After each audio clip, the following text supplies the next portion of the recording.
মুক্তির পর থেকেই সারা দেশ জুড়ে ব্যাপক সাড়া ফেলে দিয়েছে পঞ্চায়েত সিজন 3। দর্শকদের কাছে পঞ্চায়েত এমন একটা ওয়েব সিরিজ যার গল্প, চিত্রনাট্য কিংবা অভিনয় তো বটেই, সেই সাথে বেশি ব্যাপক জনপ্রিয়তা পেয়েছে এই ওয়েব সিরিজের অভিনেতারা। এছাড়াও সিনেমা প্রেমীদের মন ছুঁয়েছে সিজন 3 দেখানো ক্যামেরার অ্যাঙ্গেল এবং বিভিন্ন দৃশ্যের দৃশ্যায়ন। বিগত দুটো সিজনে ব্যাপক জনপ্রিয়তা পাওয়ার পর থেকেই পঞ্চায়েত 3 মুক্তির অপেক্ষায় ছিলেন দর্শক।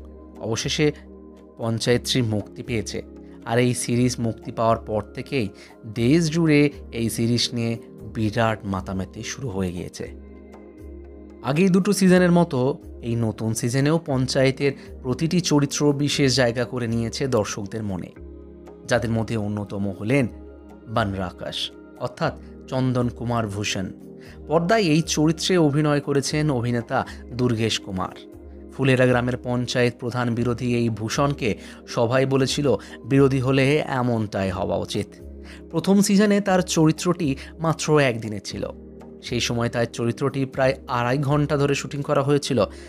পরে পরিচালক দীপক কুমার মিশ্র এবং চিত্রনাট্যকার মিলেই সিদ্ধান্ত নেন যে এই বনরাকাশ চরিত্রটিকে আরও বাড়ানো হবে। তার জন্য অভিনেতা দুর্গেশ কুমার পরিচালকের কাছে কৃতজ্ঞতা জানিয়েছেন। একটা সময় ন্যাশনাল স্কুল অফ ড্রামা থেকে পাশ করার পর একটা সুযোগ পাওয়ার জন্য বছরের পর বছর ধরে স্ট্রাগল করছিলেন তিনি। অভিনেতা হওয়ার স্বপ্ন নিয়ে 2016 সালের 28শে মে মুম্বাইয়ে আসার পর সেই সময় তিনি বহু কাস্টিং ডিরেক্টরদের দরজায় দরজায় ঘুরেছেন। অডিশনের পর অডিশন দিয়েছেন, এমনকি কাস্টিং ডিরেক্টরদের পায়েও পড়েছিলেন তিনি, কিন্তু পাননি একটা সুযোগ।